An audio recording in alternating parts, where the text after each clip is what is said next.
matahari, sejarah manusia timbul dan tenggelam. Tinggalkan jutaan hikmah dan tanda-tanda ketuhanan. Dalam kelebatan rimba, terjal dinding batu atau kedalaman samudra, bahkan lewat penemuan kecil sekalipun. Orang sufi berkata, "Pergilah kamu ke ketinggian, agar kamu bisa bercermin pada luasnya kuasa Allah Tuhanmu, dan kamu bisa bertanya, pantaskah kita bersombong di muka bumi?"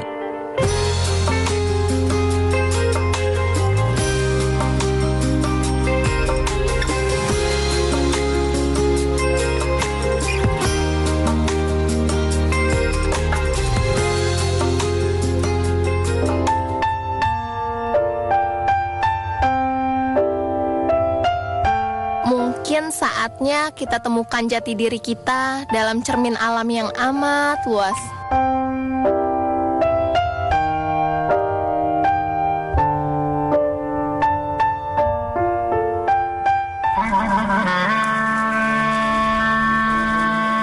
Di keluasan bumi yang tanpa batas, laksana nokta aneka warna, jutaan tempat istimewa telah begitu ajaib tawarkan pesona pada manusia.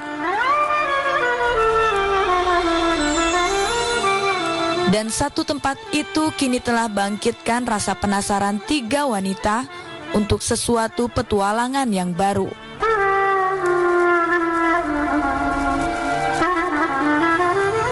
Pemirsa, sekarang kita masih di Gunung Munara. Kita udah melihat Gua Gedogan Buddha, Tapak Kaki Kabayan, sampai Batu Azan. Dan sekarang kita akan mencari tempat yang paling istimewa, Goa Suci atau Goa Soekarno. Dan kita pasti akan masuk ke dalamnya. Kita akan mendaki tebing itu untuk melihat Taman Putri dari ketinggian.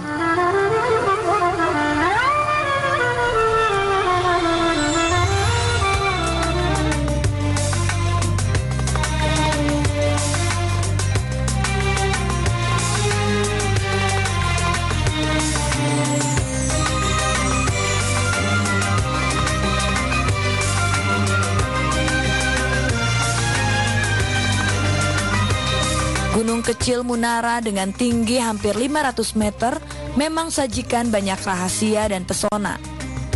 Kini 3 wanita petualang kembali menelisik dataran mencari di mana gerangan Goa Soekarno yang amat fenomenal itu.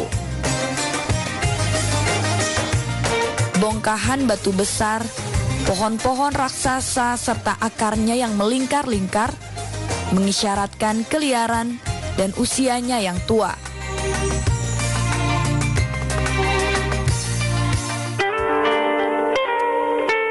Melihat bongkahan batunya, proses geokimia Gunung Munara mungkin terjadi secara tektonik akibat perubahan lapisan tanah yang mengangkat bebatuan ke permukaan.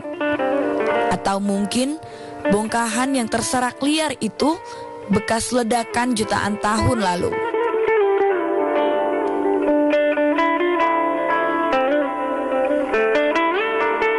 Rasa penasaran yang menggelegak, 3 wanita petualang mencoba mencari berbagai informasi dan data Gunung Munara dari berbagai sumber. Hasilnya sangat minim.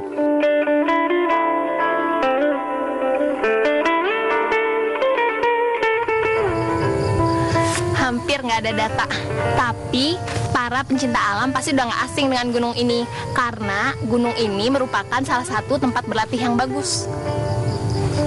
Selebihnya hanya informasi bahwa sampai sekarang gunung ini di waktu-waktu tertentu kerap didatangi banyak orang dari berbagai kalangan dengan berbagai tujuan.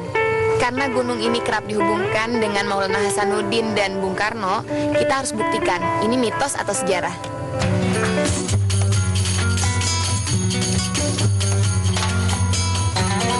Tak membuang waktu, pencarian Goa Soekarno terus dilakukan.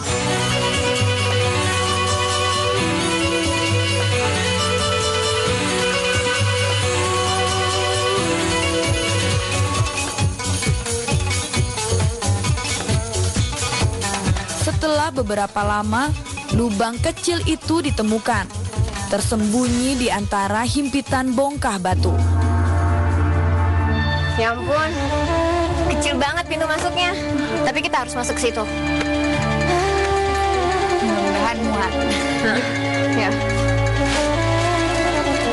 Dada berdebar membayangkan apa yang akan terjadi. Jiwa penuh harap agar di dalamnya tak ada ular.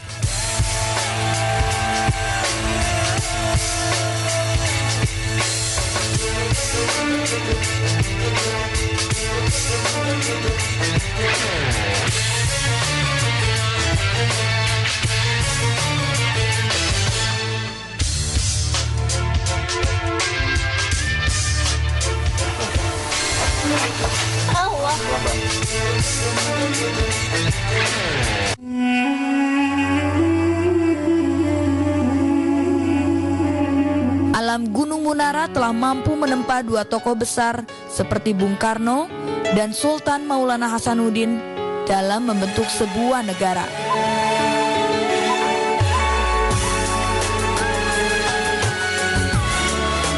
Dada berdebar membayangkan apa yang akan terjadi.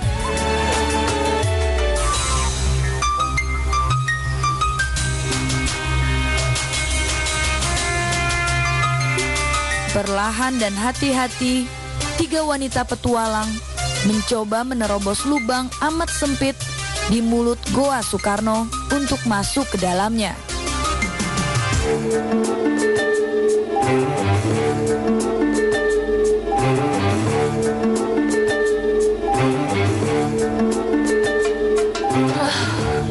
Akhirnya kita masuk juga ke Goa Soekarno. Ternyata dalamnya sempit banget. Goa Suci atau Goa Soekarno adalah sebuah ruangan seluas kira-kira 1x2 meter. Dengan tinggi sekitar 2 meter yang terbentuk akibat pertemuan beberapa bongkah batu yang saling berhimpitan dan membentuk rongga.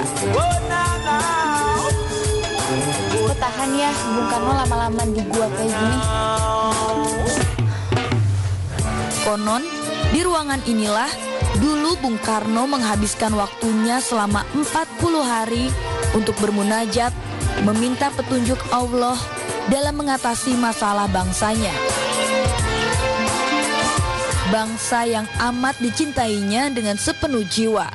Bangsa yang tengah berjuang dengan segala daya mengusir penjajah dari berbagai bangsa.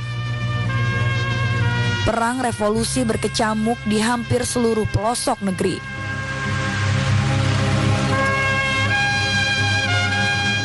Terus Bung Karno ge sami itu tahun 43 teh anjeunna nyata tirakat.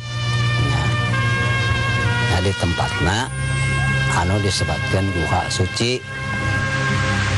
Tiga wanita petualang tertegun mengamati keadaan goa.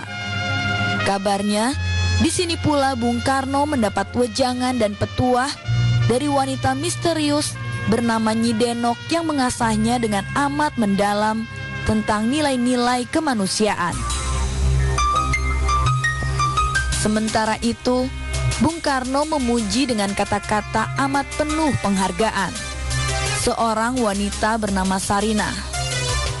Wanita yang dalam buku tulisannya berjudul Sarinah dinyatakan Bung Karno sebagai wanita sederhana yang paling berjasa dalam membentuk jiwanya. Kalau baca tulisan Bung Karno dalam buku itu, kayaknya Sarinah sama Nyi Denok itu bukan wanita sembarangan. Yap, bahkan Bung Karno sampai mengabadikan dua nama tersebut. Sarinah pada pusat perbelanjaan dan buku tulisannya, serta Nyi Denok pada patung kesayangannya yang terletak di halaman Istana Bogor. Mungkinkah Nyi Denok memang Sarinah? Siapakah wanita istimewa ini? Bahkan sejarah tak menjelaskan siapa wanita yang seharusnya terus melekat dalam sejarah Bung Karno ini. Bila hingga saat ini orang tak tahu dan sejarah tak pernah mencatat siapa Sarinah, mungkin Sarinah memang Nyi Denok yang menjadi sahabat spiritualnya saat bermunajat di gunung ini. Tapi kalaupun itu benar, kita sulit banget membuktikannya secara ilmiah. Iya ya, Tapi kita keluar dulu deh. Di sini sempit banget pemirsa.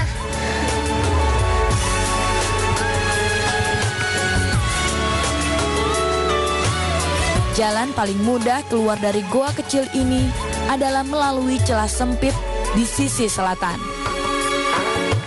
Ketiganya harus memiringkan badan untuk keluar, lalu merayapi akar kiara yang menempel di dinding batu, dan menghirup udara segar.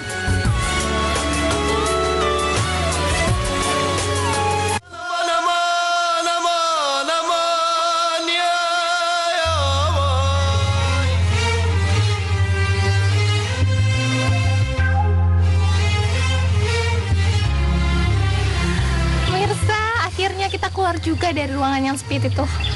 Terus terang, aku langsung menemukan hikmah nikmatnya kemerdekaan. Iya, kemerdekaan yang diperjuangkan Bung Karno, bapak bangsa yang mencintai rakyatnya. Sekarang kita mau naik ke puncak tebing itu.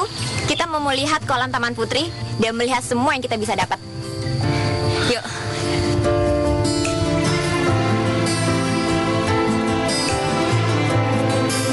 Istirahat sejenak memberikan kekuatan baru. Tetapi tantangan ternyata menjadi semakin berat. Dalam sekejap, tenaga bagai tersedot seketika. Kelelahan menjadi sangat hebat. Dengan susah payah, 3 wanita petualang melanjutkan pendakiannya yang semakin berat menjelang puncak.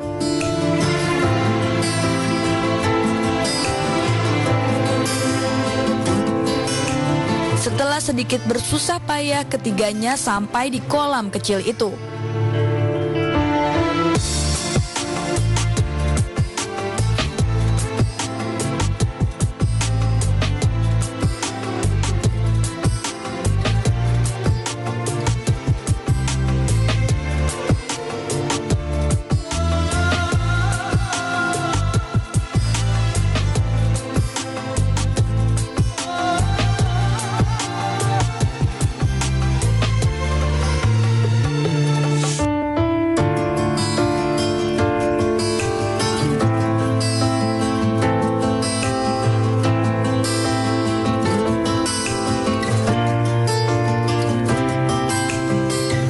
Taman Putri itu indah.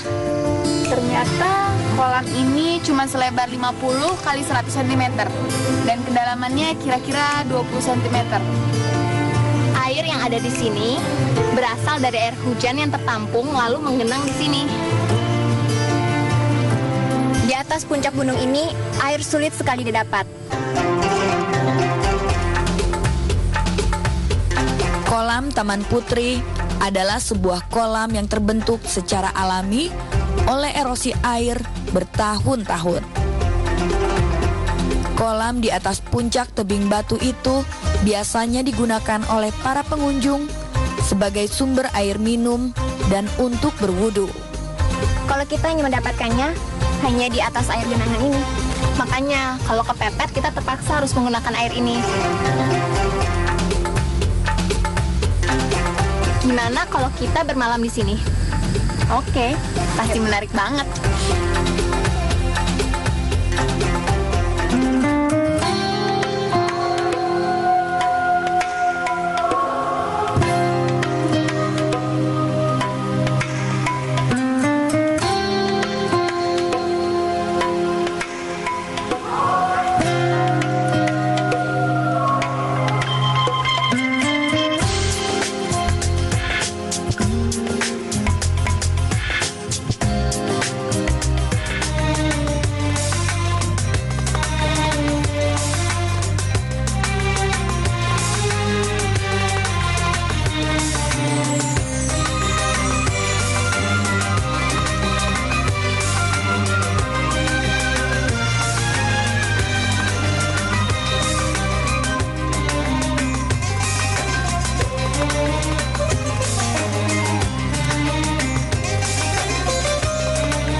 Kenapa Bung Karno dan Maulana Hasanuddin menjadi orang-orang besar? Karena mereka terbentuk oleh tanda-tanda keagungan Allah yang nampak di sini. Gunung Munara memang tak mampu membuktikan kisah sejarah dengan berbagai bukti. Tetapi bahwa pesona keindahannya akan seketika menggugah kesadaran setiap orang pada keagungan Tuhannya adalah hal yang tak terbantahkan.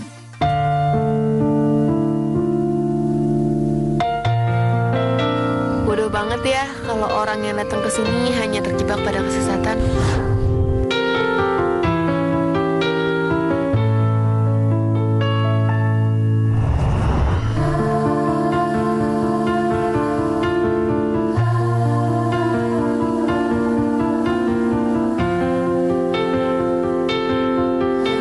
Ya, kerap kita terpesona pada pesona mistik makhluk dan benda-benda, tapi lengah pada pesona Allah yang menciptakan semesta raya. Maka naiklah kita ke ketinggian agar kita dapat melihat betapa luasnya karunia Allah itu. Kabut mengambang di bawah merah matahari. Bentangan sawah dan hijau pucuk daun bagai hamparan alam surgawi. 3 wanita bangkit dalam diam, hanyut dalam penghambaan, terus melangkah menapaki jejak sejarah yang mungkin tak pernah ada.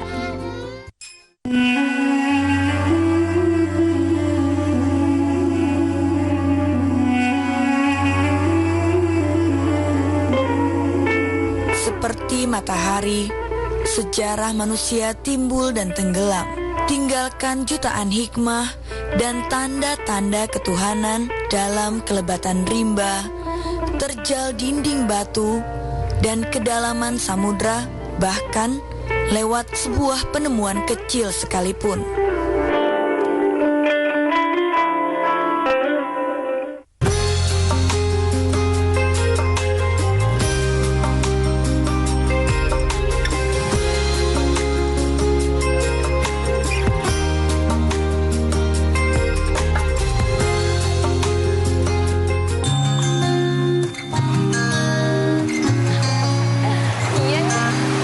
Banget ya. Mama, kamu tahu nggak siapa orang pertama yang membangun rumah di Cirebon? Mana ada yang tahu, kejadian itu kan udah ratusan tahun yang lalu. Ya, emang udah 6 abad yang lalu. Emang kamu tahu, Rim? Ya tahu lah, aku kan habis baca buku Caruban Nagari. Pantes harus baca buku.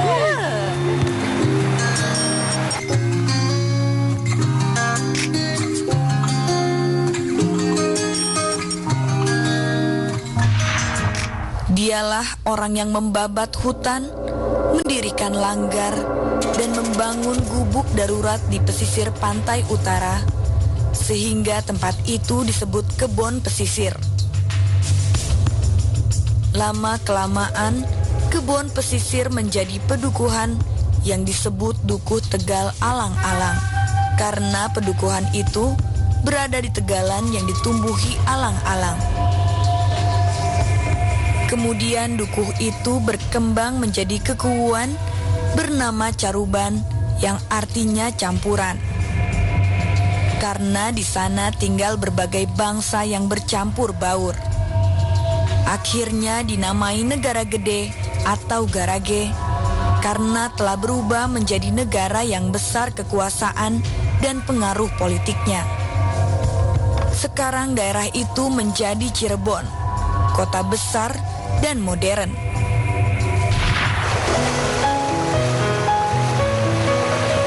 Siapa sih dia, Rim?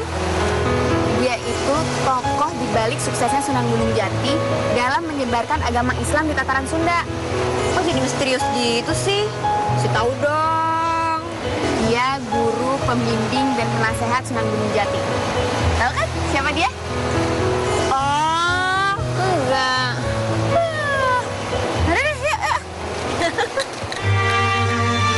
Dialah yang membawa adik perempuannya yang bernama Nyi Rara Santang meninggalkan kemewahan istana untuk mencari guru yang bisa membawa mereka pada jalan hidup yang penuh keselamatan. Dan dia pula yang membawa adik perempuannya itu ke tanah suci, sehingga mendapatkan suami seorang sultan Mesir, yang kemudian menurunkan seorang anak bernama Syarif Hidayatullah. Yang di bawah asuhannya pula Syarif Hidayatullah menjadi waliullah dan Raja Agung di Cirebon dengan gelar Sunan Gunung Jati. Ternyata beneran juga. Udah tahu kan sekarang siapa dia? Udah tahu sih, cuma nggak tahu deh namanya. Yang aku tahu dia itu putranya Prabu Siliwangi. Iya. Dialah yang pertama kali mendirikan sebuah keraton yang diberi nama Keraton Pakungwati. Di keraton itu, dia bertahta sebagai kuwu dengan gelar Sri Mangana, yang artinya Raja Kecil.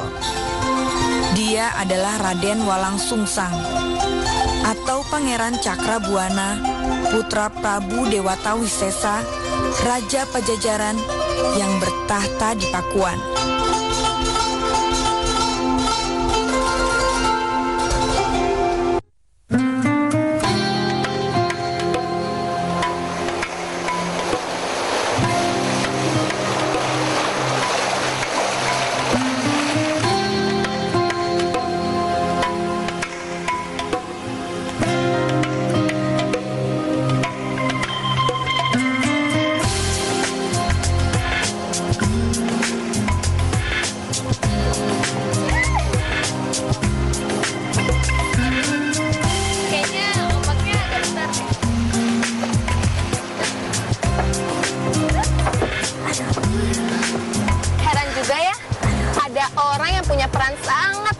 Pendirian sebuah negara, tapi malah nggak terkenal. Pangeran Cakrabuana itu termasuk seorang wali. Ya iyalah, kedatangan Syekh Syarif ke Cirebon justru untuk membantu Pangeran Cakrabuana dalam menyebarkan agama Islam di tanah Sunda. Jadi sebelum Syekh Syarif jadi wali, udah ada wali di Jawa Barat. Mang, jalan yuk.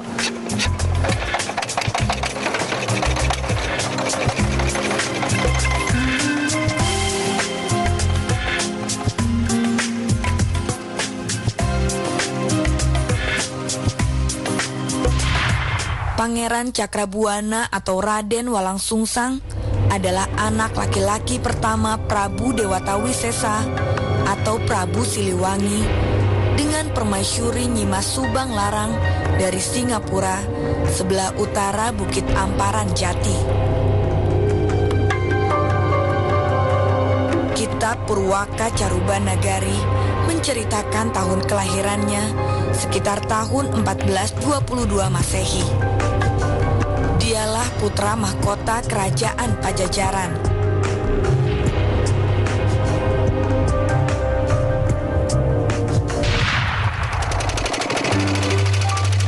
Gimana ceritanya sih? Kok Pangeran Cakrabuana bisa jadi wali? Terus tahu dari mana dia tentang Islam? Sampai-sampai belain ninggalin istana buat nyari tahu agama Islam. Dia mendapatkan agama Islam dari ibunya, Nyai Subang Larang. Nah, Nyai Subang Larang itu murid Syekh Kuro yang ada di Kerawang. Tahun 1441, setahun setelah ibundanya wafat, di suatu malam buta, Raden Walang Sungsang diam-diam meninggalkan istana Pakuan dan berkelana mencari guru yang bisa memberinya pengetahuan tentang dirinya dan yang menciptakannya.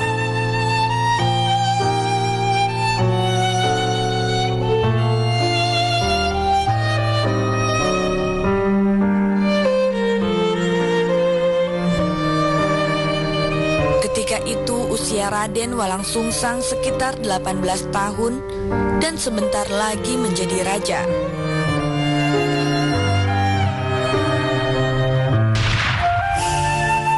Dalam pengembaraan, ia menikahi Nyi Indang Gelis, putri seorang resi di Gunung Merapi bernama Ki Danuwarsih.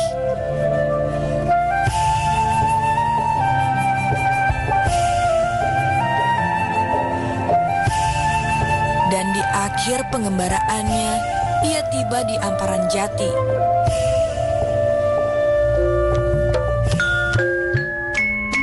Maka bergurulah ia pada Syekh Nurul Jati. Ia menekuni agama Islam dengan amat serius. Ketinggian ilmunya membuat Syekh Nurul Jati memberinya tugas pertama untuk membuka tanah di sebelah selatan Gunung Amparan Jati sebagai tempat tinggal dan juga tempat dimulainya perjuangan dalam menyebarkan agama Islam.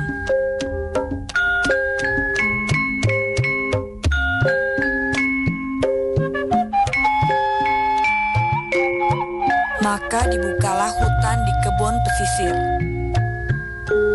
Dari sinilah lahirnya Hari Jadi Cirebon yang dimulai tanggal 1 Muharram tahun Hijriah 791 bertepatan dengan tahun 1445 Masehi.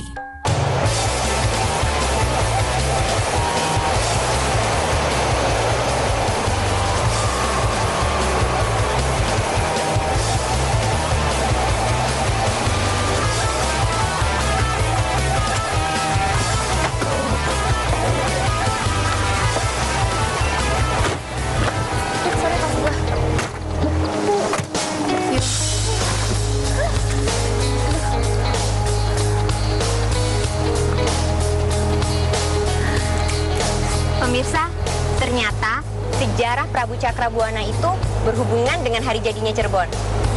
Hari pertama tebasan goloknya membabat hutan di kebun pesisir menjadi tonggak pertama dibangunnya Cirebon.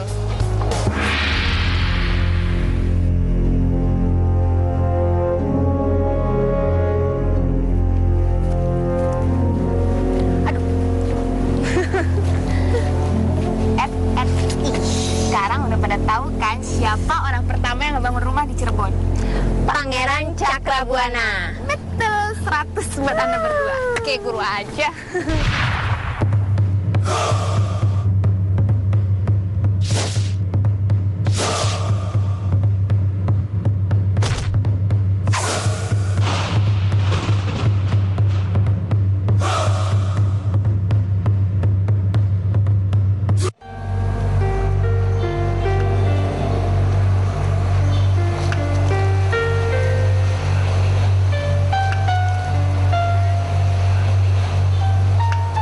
Setelah menghantarkan Cirebon kepada zaman keemasannya, pada tahun 1529, Pangeran Cakrabuana wafat.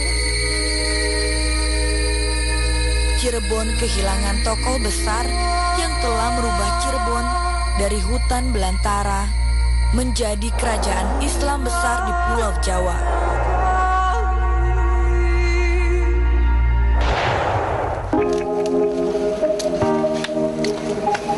Heroik ya, perjuangan Pangeran Cakrabuana. Iya, ternyata peran Pangeran Cakrabuana di Cirebon sangat besar. Putra mahkota Pajajaran itu malah bikin Pajajaran terancam bubar.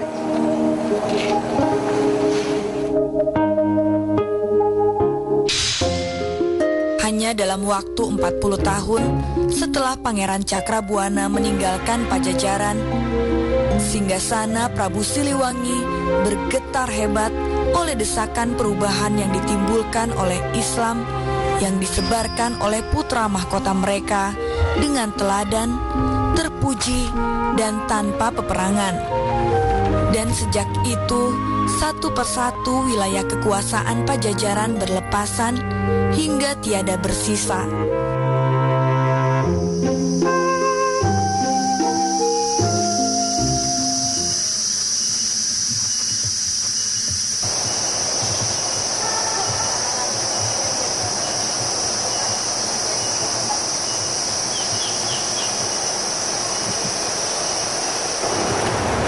Awas nih, kuburan lama. Iya, sekolah lama ya.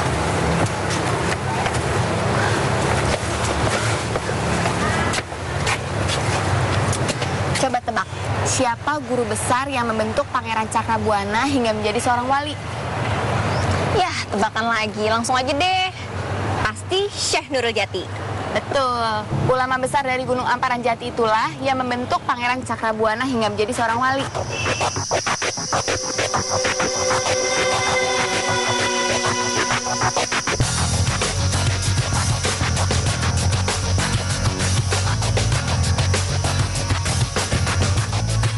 Syekh Nurul Jati telah memompa motivasi Pangeran Cakrabuana untuk menjadi mata tombak berdirinya negara Islam di Tatar Sunda.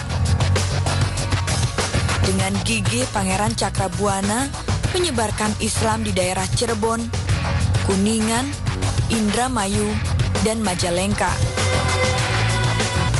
Bahkan sejak dibantu oleh Syekh Syarif Hidayatullah, penyebaran Islam hingga mencapai Selawi dan Losari di timur dan Banten di ujung barat.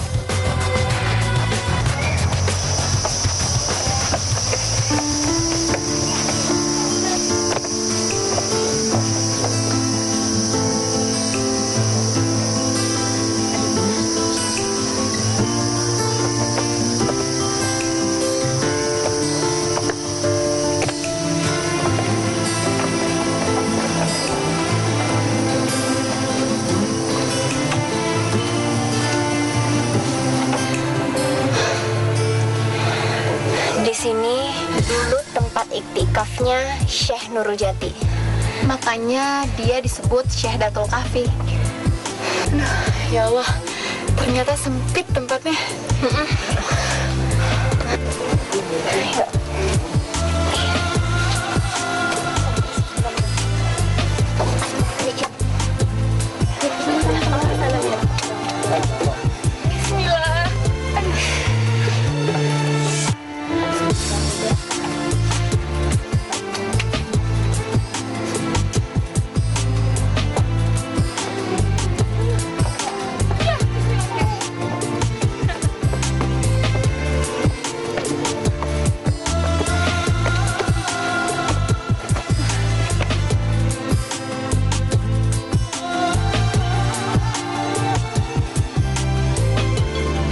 Dengan wilayah yang sama, Pangeran Cakrabuana merubah kerajaan Pajajaran menjadi Kesultanan Cirebon.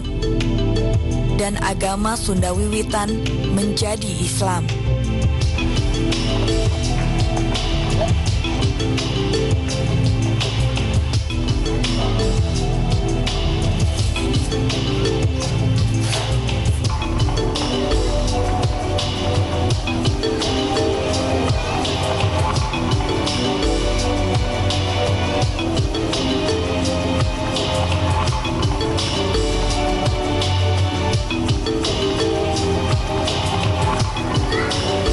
Pemirsa, disinilah makam Syekh Nurul Jati, guru dan pembimbing dari Pangeran Cakrabuana.